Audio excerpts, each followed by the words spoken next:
Olá, bom dia, boa tarde ou boa noite para você que está aqui agora nos acompanhando na nossa aula do curso de Metodologia Científica e História da Ciência, oferecido pela Faculdade de Ciências Biológicas da Universidade Federal do Pará. Sejam todos bem-vindos, futuros biólogos, biólogas ou você aí também que está nos acompanhando. Hoje vamos para a nossa aula número 12, continuando as dicas de redação científica. Vamos falar sobre material e métodos e sobre os resultados de um trabalho. Vamos lá? Bom, então na última aula a gente viu um pouco sobre o que tem mudado na redação científica de forma mundial. Então, o ambiente de publicação, as revistas, os cientistas, né? Como tudo isso tem afetado na redação científica em si. E depois a gente falou então sobre as primeiras dicas de redação, sobre o título, o que é esse título, qual é a função do título. Então a gente viu que o título tem que ser algo extremamente chamativo, mas não pode enganar o seu leitor. E várias dicas do que fazer para ter um título chamativo, um título criativo, e também do que você pode evitar no seu título para que ele não fique confuso e mais difícil de ser entendido. Vimos então o que é o resumo, mas o resumo especialmente de artigos científicos, apesar de que a gente entrou um pouco, né, naquele resumo que eu chamo de sozinho e resumo acompanhado, ou dependente e independente, como eu já falei em outras aulas também. Aí eu dei algumas dicas de como escrever esses resumos também. E finalizei com as dicas de um resumo criativo. Passamos então para a famosa introdução, e também o foco foi a introdução de um artigo científico, mas lembrem que a lógica do que foi ensinado nessa aula, ela vai servir para outros textos científicos também. E como usar a lógica da sua pesquisa, né? Então, lembrando lá das aulas anteriores, que a gente falou de três tipos, né, de pesquisa principalmente, de caracterização, de associação com e sem interferência, ou só de associação, e uma de associação com interferência, e como usar essa lógica para facilitar a escrita da sua introdução.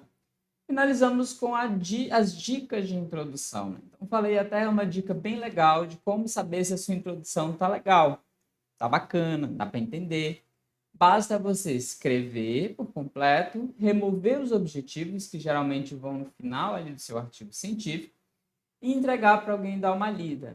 Se essa pessoa conseguir entender ou perceber qual era o objetivo do seu trabalho, a sua introdução ela está bem sustentada, bem escrita e bem organizada, tá bom? Então, na aula de hoje, teremos algumas dicas sobre o que é o material e método. Tá? Então, vamos entender o que é essa seção do texto, ver algumas dicas de como escrever essa parte, que pode ser uma parte bem chata, muitas vezes, de escrever, e que não é simplesmente colocar ali o que você fez. A gente tem que mostrar para o leitor, a gente vai ver que a gente tem que mostrar para o seu leitor, contextualizar muito bem a parte metodológica para que ele entenda como você alcançou esses resultados. E então, o que são os resultados? Qual é a função dos resultados no trabalho científico? Então, vai ser a sua sessão onde você vai mostrar as suas evidências e algumas formas de apresentar os resultados de acordo com a lógica também da sua pesquisa. Vou dar 3 dicas bem legais de como construir ou de como organizar, eu chamo de critérios, né, para você organizar os seus resultados. Algumas dicas, então, de como construir tabelas e figuras e como redigir a parte escrita da seção resultados do seu trabalho científico. Vamos lá, então, né? Mas afinal, o que é então, ou qual a função da seção material e métodos de um trabalho científico? Então, nessa seção, é quando o autor vai mostrar para os leitores como ele realizou o seu trabalho. Então, não se trata apenas de você ir lá e escrever o que você fez. É muito mais que isso. É o desafio de você fazer o seu leitor entender tudo o que você fez e o que é relevante tanto para a reprodutibilidade daquele trabalho, quanto para o entendimento do artigo e dos seus resultados também. você vai explicar ali o conjunto de métodos e o caminho que você percorreu para chegar nos seus resultados.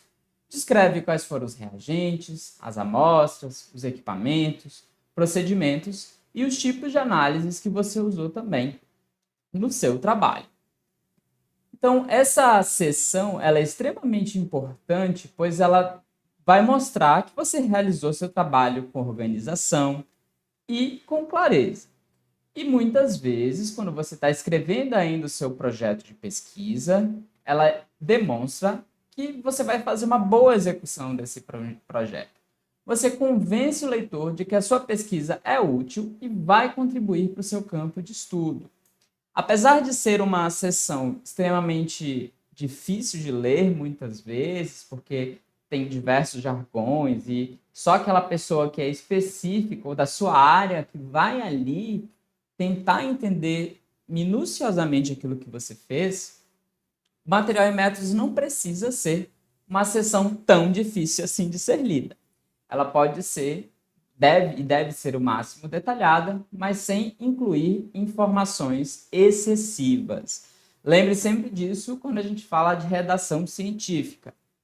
Excessos nunca serão bem-vindos. Então, o que a gente tem que incluir nessa seção do texto? Então, primeiro, né, eu coloco aqui alguns pontos importantes do que você precisa incluir, que é você tem que falar do sujeito da sua pesquisa, ou eu chamo de sujeito ou objeto, né? Tem, como o Volpato diz que muitas vezes algumas pessoas acham estranho chamar sujeito porque são objetos inanimados, mas enfim, a gente pode usar tanto um quanto o outro. Eu coloquei aqui sujeito e objeto, lembrando que eu estou me referindo aos dois. Então, você tem que caracterizar o sujeito com informações que são importantes para o seu trabalho e para o entendimento do seu trabalho também. Então, quem é esse sujeito do seu objeto de estudo, né? Quais são os dados de caracterização do seu sujeito que vão ser importantes para o seu resultado? Muitas vezes a gente fica até com dúvidas quando, especialmente quem está trabalhando, fazendo trabalhos de caracterização, achando que você faz a caracterização daquilo ali, né, do seu objeto, ou das suas usa as variáveis ali para você caracterizar, e aí você realiza isso ao longo do seu trabalho e você fica com aquela dúvida: será que isso é material e métodos ou será que isso é resultado?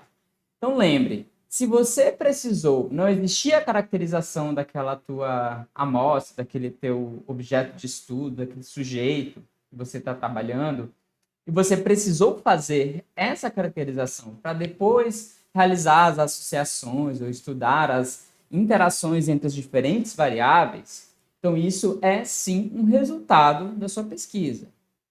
Tá? Então, fique bem atento a isso. Agora, se não for nesses casos, você simplesmente pode colocar a caracterização prévia daquela população como parte do seu material e métodos e incluir nessa primeira seção aqui do que eu chamo de seção ou tópico do que deve conter nessa seção do texto, tá bom? Por segundo, né, você pode fazer então o delineamento da sua pesquisa.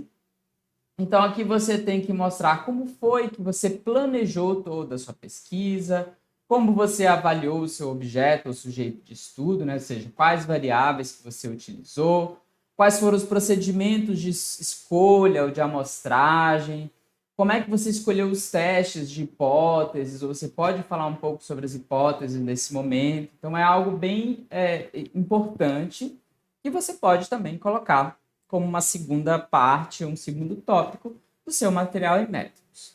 Então, lembre que os objetivos da sua pesquisa, eles vão te ajudar nessa lógica do teu delineamento e na hora de você escrever seu material e métodos, né? Então, lembre que existem dois tipos lógicos principais de pesquisa, uma que é de caracterização e a outra que é de hipótese. Quando você faz caracterização, seu objetivo vai ser caracterizar tal objeto. E quando você vai para o seu material e métodos, a lógica do desenvolvimento, delineamento e planejamento das suas atividades será: você vai descrever aquela estrutura, aquele animal, aquela molécula, para, enfim, fazer a sua caracterização. Quando você trabalha com, você está fazendo uma pesquisa que testa hipóteses, você pode fazer duas coisas. Ou verificar como uma variável está associada com a outra, e aí você então registra uma variável e essas variáveis e testa se existe alguma variação da sincronia de uma com a outra. Então, esse é o delineamento, o tipo de delineamento da sua pesquisa, só para que você entenda o que você vai escrever no material e métodos e como você vai planejar tudo isso. Ou você também, muitas vezes, procura entender como uma variável x afeta a variável y. E aí você pode fazer a mesma coisa que você fez anteriormente, o teu mesmo tipo de delineamento, ou você altera a variável x e verifica se há variação de y, ou você altera uma das duas aleatoriamente e registra também essa variação. Então, só para que vocês entendam que os objetivos eles vão ser extremamente importantes na hora de você fazer o delineamento da sua pesquisa e também para escrever a seção do material e métodos.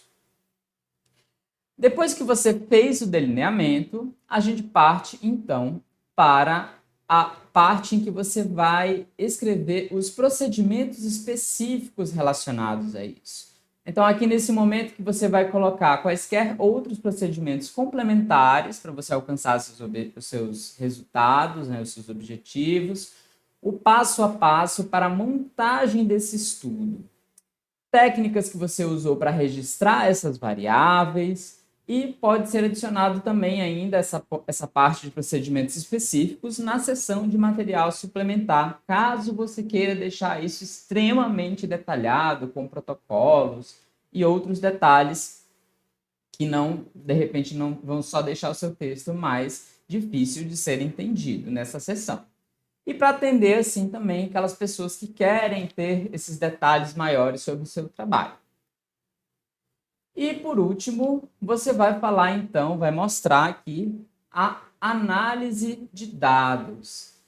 Então, aqui nessa parte de análise de dados, você vai mostrar, né? Então, você vai mostrar como você percebeu esses padrões e diferenças entre as suas respostas, né? Então, quais ferramentas você utilizou para analisar os seus dados? Como você analisou? Então, geralmente, quando você está fazendo uma pesquisa quantitativa, você vai utilizar as análises estatísticas. Então, essas são as ferramentas que você usa para analisar os seus dados.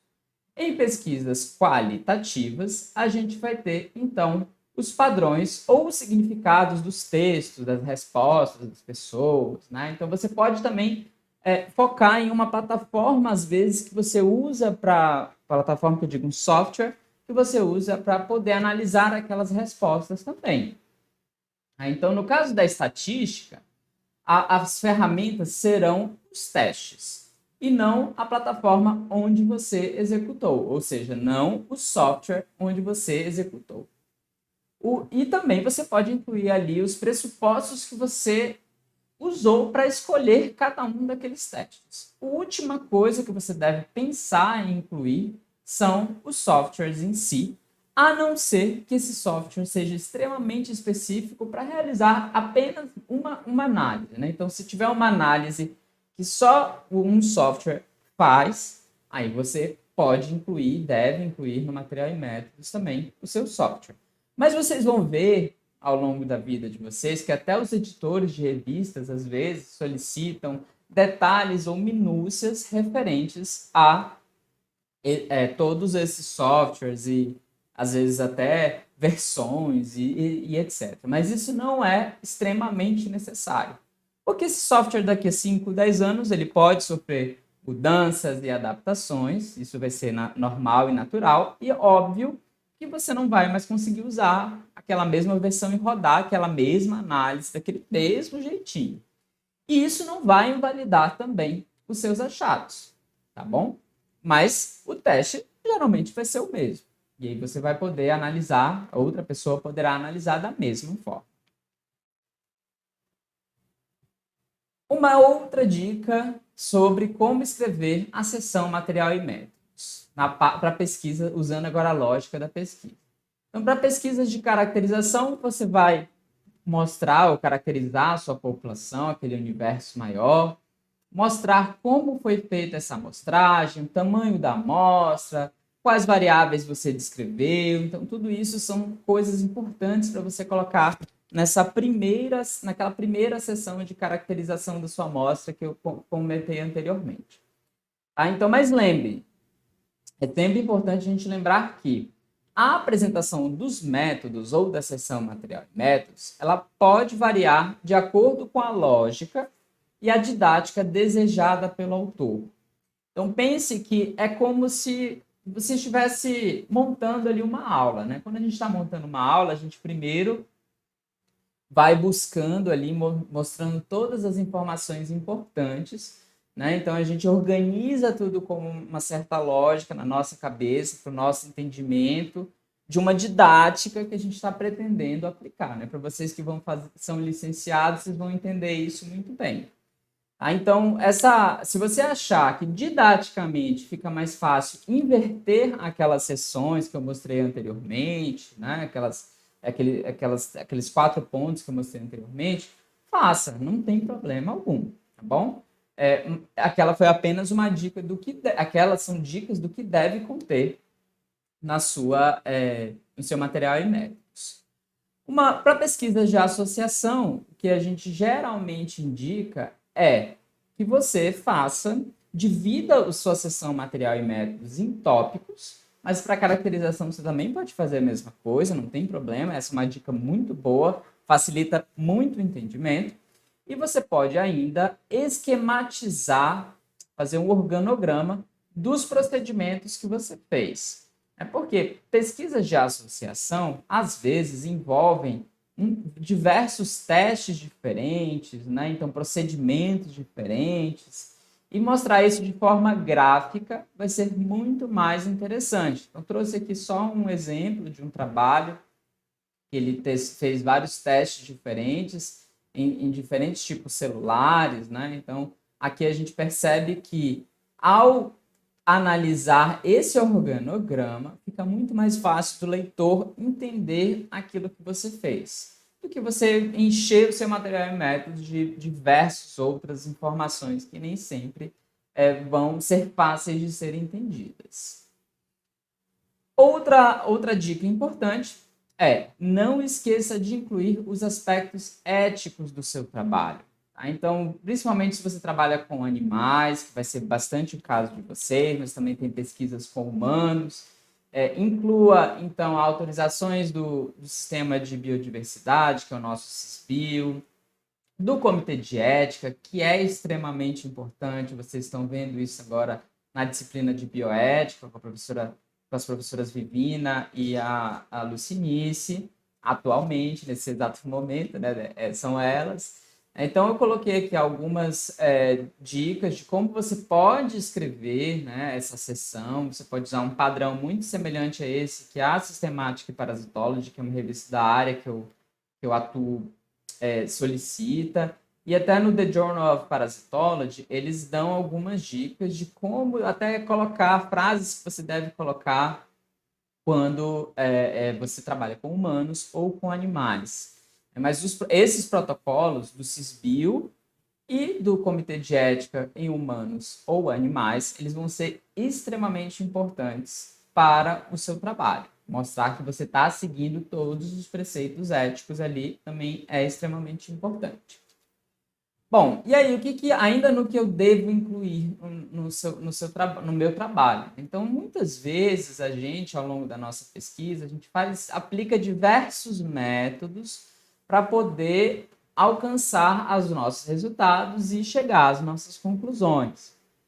Então, eu sempre digo que um trabalho científico, o que dá base para você escrever um trabalho científico, serão as suas conclusões. Então, sempre olhe primeiro para as suas conclusões.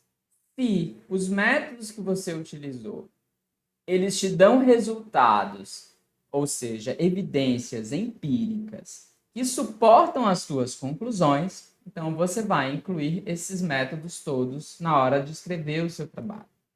Agora, se você usou um método e esses resultados eles não dão suporte algum a alguma conclusão, eles são só mais um detalhe, ou então, primeiro, você nem deveria ter feito aplicado esse método, mas às vezes acontece isso. Você aplica um método que, para fazer um teste inicial, para fazer na hora do seu delineamento, do seu planejamento, né, da execução do seu projeto, aí você obtém algum resultado que ele complementa, mas acaba não sendo importante para você suportar suas conclusões. Então, nesses casos, ou você não usa esse resultado, ou você pode também atualmente incluí-lo na seção de material suplementado de um artigo. Tudo bem? Agora, mais algumas dicas importantes para o seu material e método. Essa eu já até citei, né? Apresente o seu texto em tópicos. Outra dica legal: técnicas já publicadas podem ser sim referidas por citação. Nós vamos ver um pouco sobre isso, como fazer a citação posteriormente. Não dê uma informação que, para ser entendida, requer informações que virão subsequentemente. Então, é sempre aquela história de começar do mais amplo e ir esmiuçando, ajuda bastante, que é algo que a gente vai usar bastante também na redação científica. Faça uma descrição breve e o suficiente para que seu leitor entenda aquilo que você fez e consiga reproduzir. Então, são só mais umas dicas bem legais também. Outras dicas: descreva os termos com exatidão. Evite o uso de muito, pouco, elevado. Concentração e frequência são termos, né, que ou são informações, quando você coloca lá a concentração de uma substância, a frequência, quantas vezes elas foram utilizadas, são melhores do que você usar, por exemplo, nível. Uma outra dica super importante que eu sempre falo é: pense no seu material e métodos como uma receita de bolo ou uma receita que você vai fazer na sua casa de uma comida ou de algo que você quer fazer, né? Então pense só: se na sua receita tivesse escrito adicione muito açúcar ou adicione muito trigo, pouco sal. Sal até que às vezes acaba sendo muitas vezes a gosto, mas o açúcar geralmente tem uma quantidade certa para você adicionar. É o mesmo aqui para o seu material e método. Se você escrever adicione muito o reagente X, a pessoa não tem uma noção do que é esse muito e não conseguirá reproduzir também a sua receita posteriormente. Então lembre-se sempre disso. Evite jargões de laboratório que às vezes acabam impregnando na nossa mente e a gente acaba usando também, sem querer ou sem perceber, na escrita do nosso material e método. Né? Exemplo: fazer uma glicose, correr o gel, corar o fígado ao invés de corar os cortes, né, de fígado. Então, são alguns exemplos do que muitas vezes a gente acaba usando sem querer e esquecendo. Então,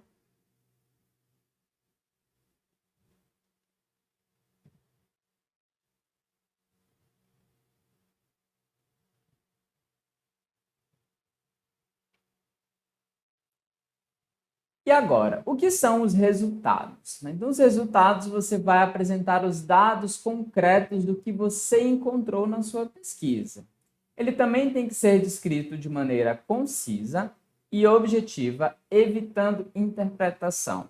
Ou seja, muitas vezes, quando a gente está escrevendo, especialmente quando a gente está começando, a gente já quer incluir nessa sessão algumas interpretações acerca daqueles dados.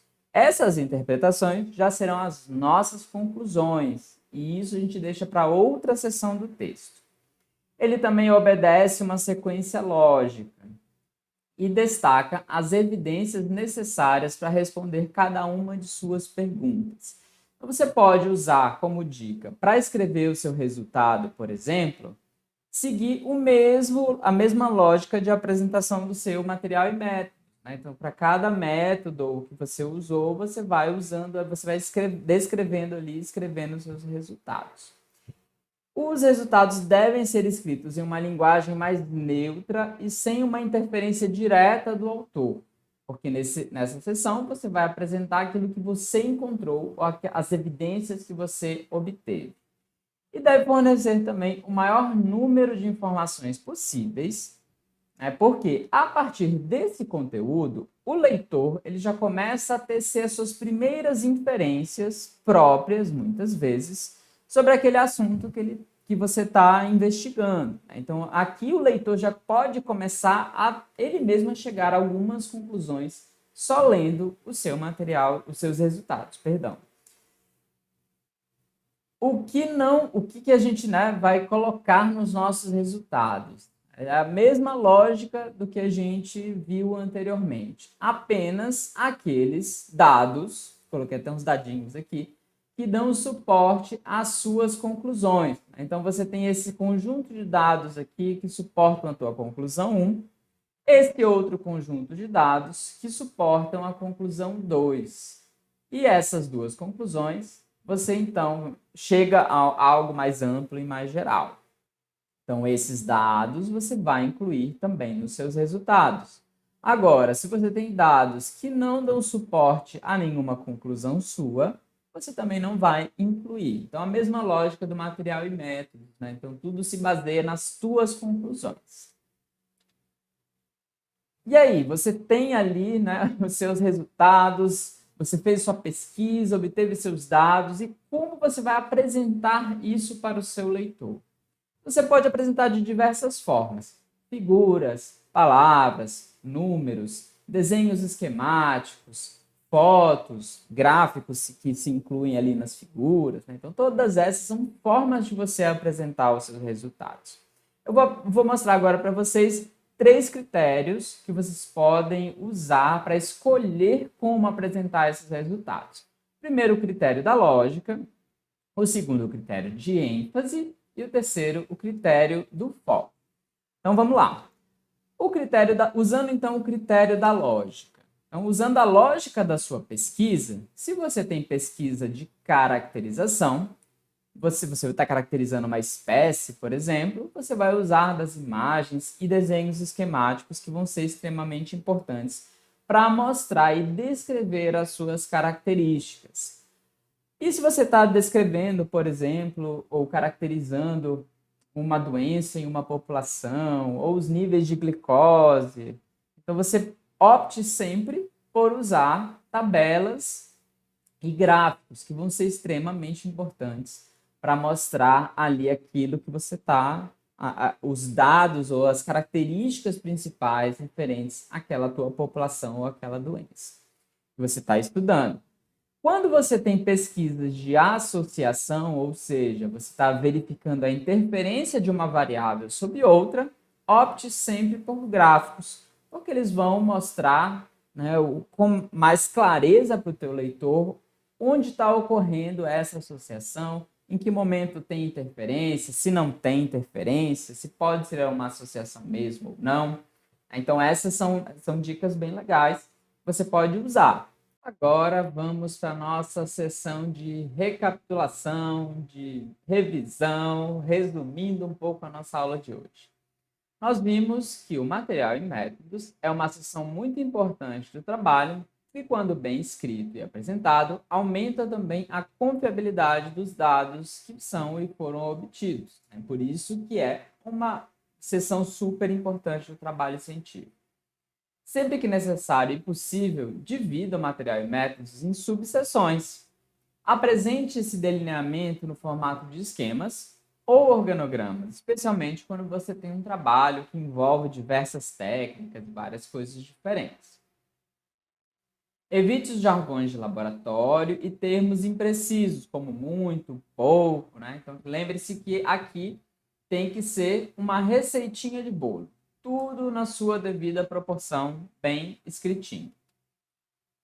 Nos resultados, procure usar a lógica das formas para apresentá-los, né? Ou seja, as imagens vão ser sempre mais importantes e vão dar mais ênfase para a sua história. Lembre-se que os leitores estão afoitos e adoram uma figurinha. Não repita as informações que estão nas figuras no texto. Use o texto para enfatizar aquilo que é mais importante. Então, se você optou por usar muitas figuras, ótimo. Os textos vão só frisar aqueles resultados que você quer discutir. Lembre-se que o texto científico conta uma história. Por isso, inclua nos seus material e métodos e nos seus resultados apenas aquilo que faz parte da sua história. Tudo bem? Então a gente se encontra na próxima aula com mais dicas de redação científica.